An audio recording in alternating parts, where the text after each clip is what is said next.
Hey guys, this is Shah from GuitarSkills.com, and today I'd like to show you this riff that you just heard. It's a nice blues rock riff that you can use to jam at the local blues jam or with your friends, or even just lay down a rhythm track that you can play some lead over that. So this is a really cool riff that only makes use of about 5 notes and an E7 sharp 9 chord. So let's check out everything that's being used for this riff. So essentially, it's the 5th and 7th frets on the E string and the A string.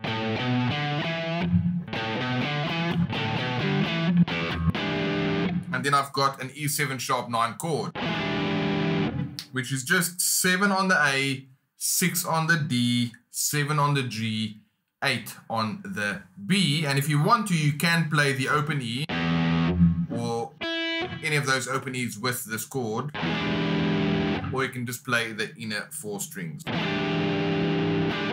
So that's all there is to it when it comes to the actual notes that I'm using to play that blues rock riff. Frets 5, 7, 5, 7 on the E and A strings, together with the open E string, and of course the E7 sharp 9 chord. Alright, so now let me play it for you one more time, and then afterwards I'll just show you a little bit about the rhythm that I'm using, and just, you know, some kind of the intention behind the riff part of that, so that you can go ahead and come up with your own. Because you can either learn the riff exactly as I'm playing it, or you can take the concept and just go ahead and add your own flavor to that, whichever you prefer. So it goes like this.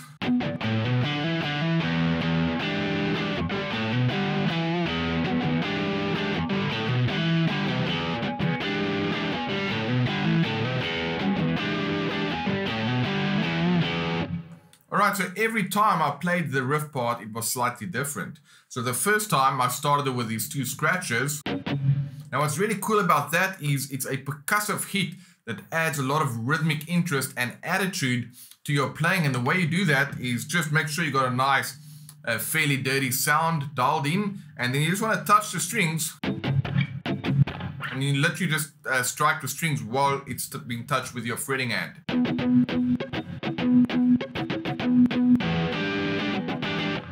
Alright, so I just started with 2 of those ghost note scratches. And that's all it is. 5, 7 on the A, sorry, 5, 7 on the E, 5, 7 twice on the A. And then an open E.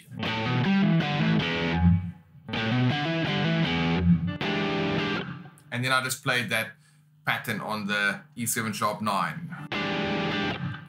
Down, up. So now we've got the riff part. So I'm playing that open E twice. Alright, the second time I played the riff, I had a slight rhythmic variation. So instead of that I played the first time, I just played, you know, just to keep things simple, literally 5, 7, 5, 7. The third time I did this,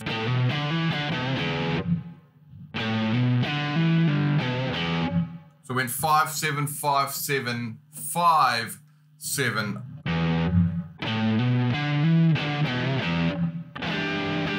To the same chord, and then the last time I did this.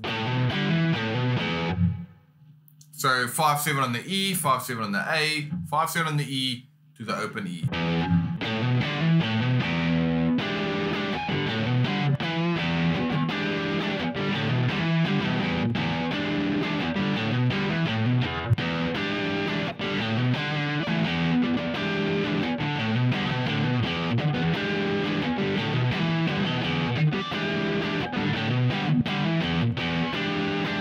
Alright, literally do your own thing, come up with your own rhythmic patterns there, and if you want to add some melodic interest, take this riff idea up an octave. So instead of playing, you can go, it's literally just instead of 5, 7, 5, 7 on the E and the A, it'll be 7, 9, 7, 9 on the D and the G.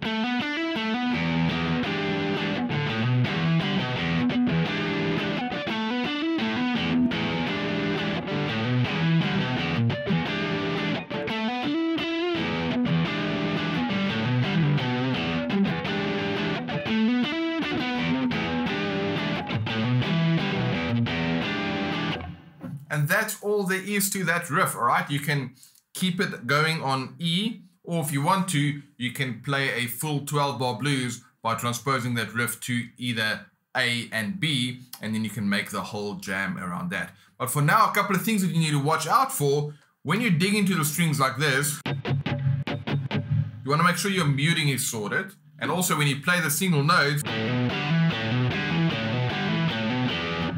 as you can see, I'm striking a lot of the strings, but you're only hearing one string at a time, and that's due to my fretting hand muting technique.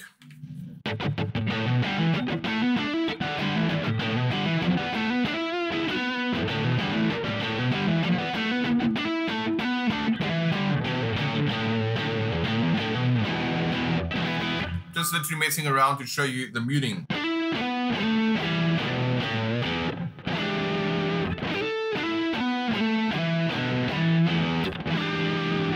The way I do that is my fretting hand will be touching strings that I don't want to ring out, while only fretting the notes that I do want to ring out.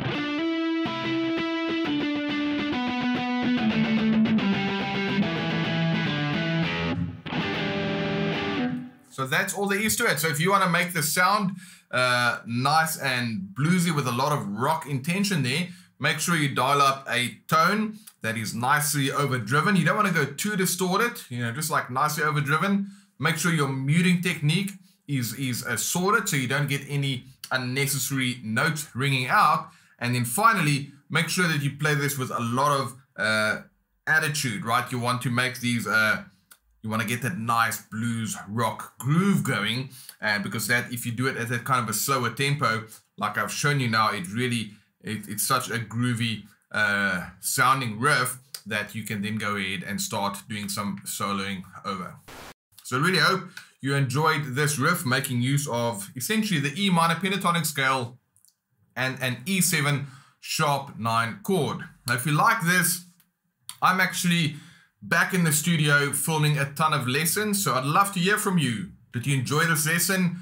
What other stuff would you like me to kind of dive in deeper? Make your voice heard, and then when you tell me what you want, I'll go ahead and read all the comments. So make sure you leave that in the comments section below. I'm going to check it out, and I'm going to take that into consideration when I film new videos. And even if you just enjoyed the video, please go ahead, click the like button and leave a comment. And then finally, if you want to see more of these videos, all you have to do is subscribe to the YouTube channel, because whenever I release new videos like this, you'll be notified, and then you can go ahead and check out some more blues videos and blues rock videos.